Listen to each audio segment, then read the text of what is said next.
Saya ingin menyampaikan di forum terhormat yang ini juga live ya, bisa diikuti oleh semua anak-anak bangsa. Ada pertanyaan tuh, kenapa sampai hari ini udah masuk Januari nih BP2MI belum melaksanakan ujian IPS topik? Kenapa?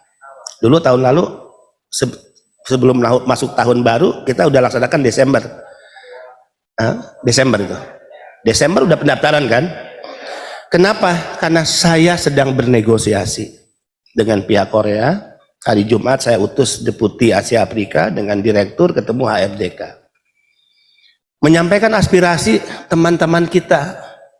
Pak, kasihan dong kami yang sudah ada di roster nih, gimana nasibnya? Itu kan? Dan cukup banyak. Dari dulu kita berjuang terus pada Korea agar minta habiskan dulu dong yang di roster, baru kita ujian. Itu ya. Tapi apakah ini menjadi harapan bulat semua anak-anak bangsa? Enggak juga. Yang memang enggak ada di roster tuntutannya, Pak laksanakan ujian, kan gitu. Sama. Jadi kita ini apa ya, terjepit di tengah. Mau menyatakan tidak ada ujian, habiskan dulu roster. Hanya menyenangkan yang ada di roster. Tapi juga membuat marah orang yang ingin ikut ujian. Yang jumlahnya juga tidak sedikit, puluhan ribu yang menanti untuk ikut ujian. 2023 kalian tahu hampir 35.000 yang tes. Artinya apa? Tahun ini kita perkirakan sama, hampir 35.000 juga yang lagi nunggu untuk ikut ujian. Ya. Kemudian kita punya alternatif kedua. Dari roster mungkin setengah diambil, kemudian dari yang ikut ujian silahkan nanti sesuai perankingan kelulusan tes diambil setengah sesuai kuota, yang penting akhirnya terpenuhi. Itu juga belum dapat jawaban dari Korea.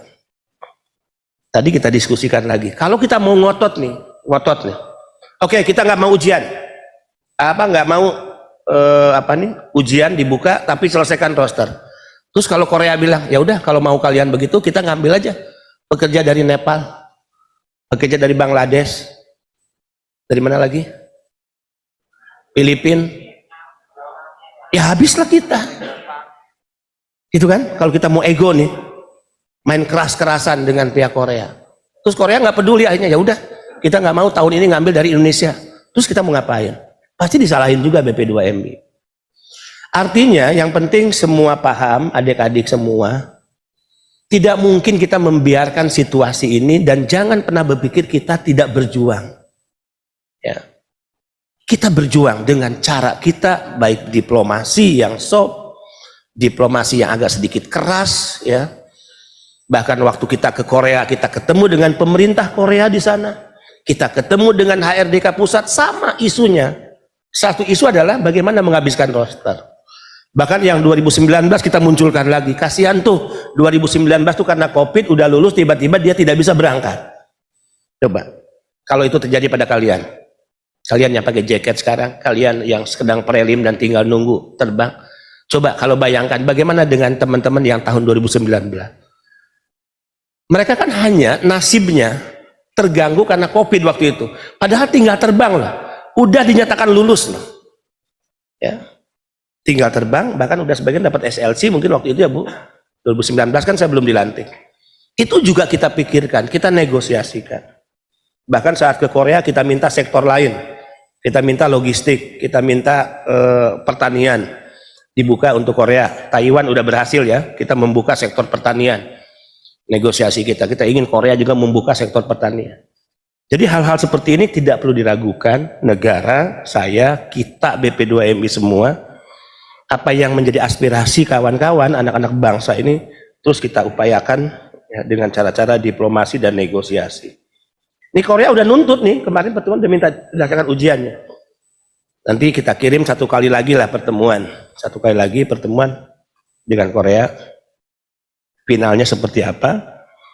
Karena kita bersyukur ya, tahun 2022 itu telah mengangkat Indonesia ranking penempatan terbesarnya menjadi ranking kedua setelah Nepal. Kita hampir ya saat itu hampir 15.000 ya. Dan tahun 2023 ini 15.000 lebih. Dengan ditambah yang tertunda termasuk yang sekarang berangkat. dinaik lagi jumlahnya. Kalau penempatan secara umum, kita sudah menempatkan 274.965 di tahun 2023. Ini juga melampaui target. Karena target kita hanya 250.000 penempatan, ternyata kita mampu menempatkan 274.000.